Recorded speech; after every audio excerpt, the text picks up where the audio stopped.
बच्चों, आज मैं आपको बताने वाली हूँ कि किस तरीके से आप किसी भी विषय पर निबंध बहुत ही अच्छे तरीके से और रोचक तरीके से लिख सकते हैं। किसी भी निबंध को लिखने के लिए सबसे पहले हमें कुछ विशेष बातों का ध्यान रखना चाहिए। पहली बात तो ये कि हमारी भाषा सरल और स्पष्ट होनी चाहिए। जिस भी लैंग्वेज में हम हिंदी में या अंग्रेजी में लिख रहे हैं तो हमारी भाषा टिपिकल नहीं होनी चाहिए, बल्कि बिल्कुल सरल और स्पष्ट होनी चाहिए।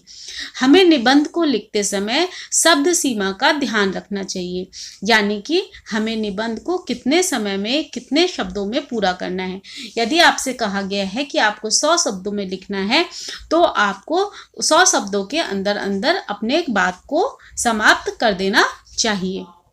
विचारों की पुनरावृत्ति से बचना चाहिए, यानी कि हमें इस बात का ध्यान रखना चाहिए कि जो बात हमने एक बार निबंध में लिख दी है, बार बार उस बात की पुनरावृत्ति हमारे निबंध में नहीं होनी चाहिए। लिखने के बाद उसे पढ़िए और उसमें आवश्यक सुधार कीजिए। जब भी आप कोई निबंध लिख रहे हैं तो आप उसको एक बार फिर से पढ़कर अवश्य देखिए और यदि उसमें कोई त्रुटि नजर आती है तो उसमें सुधार कीजिए। भाषा संबंधी त्रुटियां दूर कीजिए। हमें निबंध को लिखते समय इस बात का खास ख्याल रखना चाहिए कि आपकी कोई भी भाषा संबंधी त्रुटि ना हो। वर्तनी शुद्ध होनी चाहिए। विराम चिन्हों का उचित प्रयोग किया जाना चाहिए। हमें इस बात का ध्यान रखना चाहिए कि हमें कहाँ पर कॉमा लगाना है, कहाँ पर हमको पूर्ण विराम लगाना है, कहाँ पर हमें अर्ध विराम लगाना है। तो ये तो हुई किसी भी निबंध को लिखने के लिए मोटी मोटी बातें। अब हमको देखना है कि निबंध हमें शुरुआत किस तरीके से करनी चाहिए। किसी भी निबंध को लिखने के लिए हमको शुरुआत करनी चाहिए। 3 भागों में निबंध को बांट लेना चाहिए। सबसे पहले प्रस्तावना, मध्य भाग और उपसंहार। प्रस्तावना के अंदर हमको इन बातों का ध्यान रखना चाहिए कि हम जिस भी निबंध को लिख रहे हैं उससे संबंधित हम उसकी क्या बता दें बच्चों, मतलब हमें ये बता दिया जाए। जैसे मान लीजिए कल 15 अगस्त है और आपको 15 अगस्त के बारे में लिखना है, तो 15 अगस्त कब मनाया जाता है, क्यों मनाया जाता है, ये हमारा मध्य प्रस्तावना में आ जाना चाहिए।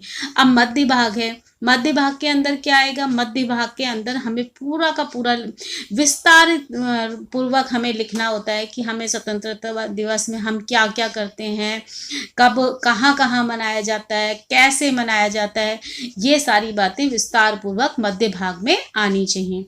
उपसंहार में हम फिर उसको क्या करते हैं, कोई भी निबंध होता है उसे उपसंहार में हम अपने बातों को विराम देने की तरफ को बढ़ते हैं, यानी कि अपनी जो भी हमने बातें लिखी हैं उसका निष्कर्ष और जो भी हमारा, जैसे निबंध है 15 अगस्त पर हम लिख रहे हैं तो मिठाइयाँ बांटी जाती हैं, ध्वजारोहण किया जाता है, और सब जगह खुशियाँ बांटी जाती हैं। इस तरीके से हमको ये लिखते हुए उपसंहार करना चाहिए।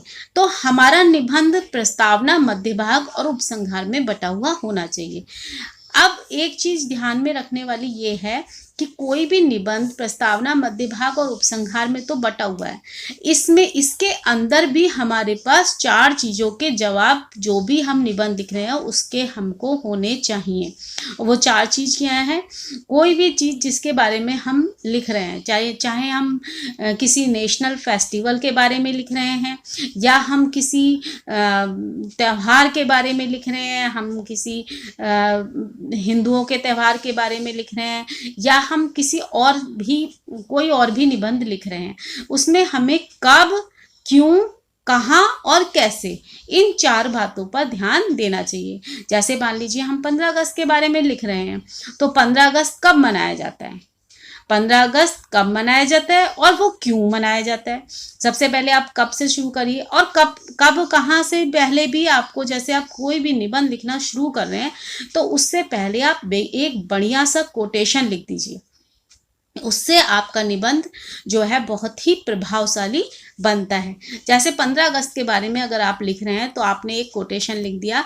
मैं यहाँ पर एक कोटेशन है, वतन के शान की खातिर हथेली पे जान रखता हूँ, देशभक्त हूँ, दिल में हिंदुस्तान रखता हूँ।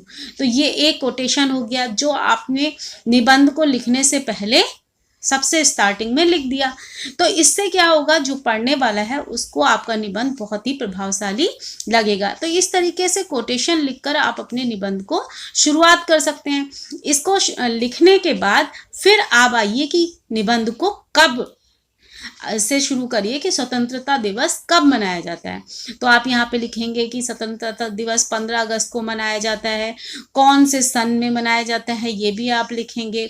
उसके बाद आप लिखेंगे क्यों मनाया जाता है, हम 15 अगस्त मनाते हैं तो आखिर क्यों मनाते हैं, उस दिन क्या हुआ था और किन किन लोगों ने आपका जो है बलिदान दिया था, किस किस तरीके से 15 अगस्त के लिए लोग जेल गए थे, वो सारी बातें आप क्यों के अंदर लिखिए।